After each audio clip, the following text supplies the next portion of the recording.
Lovely to see you all this morning, and I'm sorry we're slightly behind time, so I will try to be succinct with my remarks. And first of all, I've got two thanks to say this morning. First of all, thanks to CII, thanks to Chakravarti for inviting me. This is the second time I've been to this event. Hopefully I'm still here next year to make it a hat trick. Then I'd also like to thank Dr. Kapoor, because he mentioned the word tariffs. And this is a lovely segue to what I'd like to talk about. Hopefully you're all aware that in July this year, our two Prime Ministers agreed the UK-India Free Trade Agreement. A groundbreaking agreement for both India and the UK. And why is it important, and why did I thank Dr. Kapoor? Because of course it's about tariffs. It's about reducing tariffs. It's also about reducing red tape. It's all about harmonisation of standards.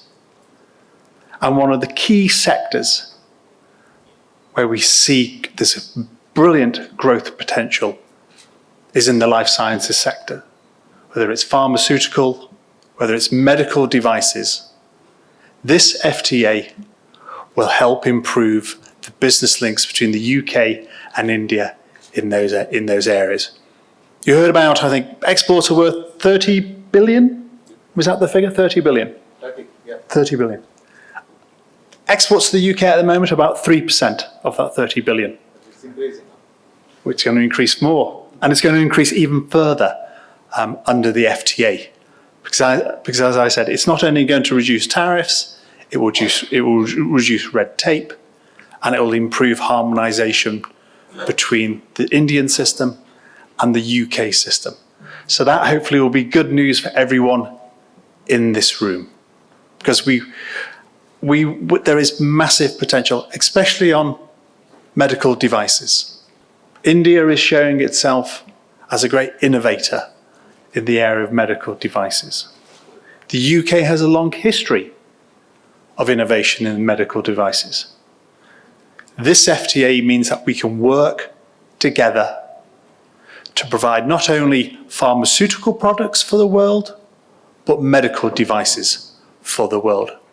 There is a lot of potential to grow the links in the area of life sciences. I also want to talk about, I don't know how many people in the room are still focused on packaging, but the FTA also covers some key areas there and key areas for growth. Let me just turn my notes around. We've agreed under the FTA to work together in a number of areas, especially on issues for barriers for trade. And part of that is packaging. We're going to improve labelling together. We're going to improve recycling together. And we're going to harmonise, and there's going to be harmonisation of our standards, which means trade between the UK and India will become simpler. But also we see it as an opportunity for Indian businesses to improve the standardisation of their packaging and labelling, not only for the UK market, but for the global market as well. So it benefits not only the UK and India trade, but it also will benefit India's trade globally, which is fantastic news. And that is why at the beginning, I talked about how the FTA that the UK and India signed in July is groundbreaking. It's the broadest and deepest either country has ever signed. And we're really pleased about that. And I encourage you all, please take advantage of the free trade agreement.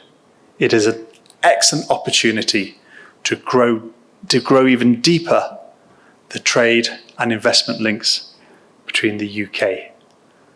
And also to finish off, the title of this conference is Innovation, Accelerate, Elevate. That beautifully talks about the FTA as well, especially on the innovation side as well. The FTA includes a lot on innovation, so also please take advantage of it, because there is massive potential of growing what is already a fantastic relationship between businesses in the UK and businesses in India. Our trade is worth over our bilateral trade at the moment is worth over £42 billion, and that's going to keep growing and growing, and the FTA will help accelerate that. Thank you all very much, and enjoy the rest of the today. Thank you.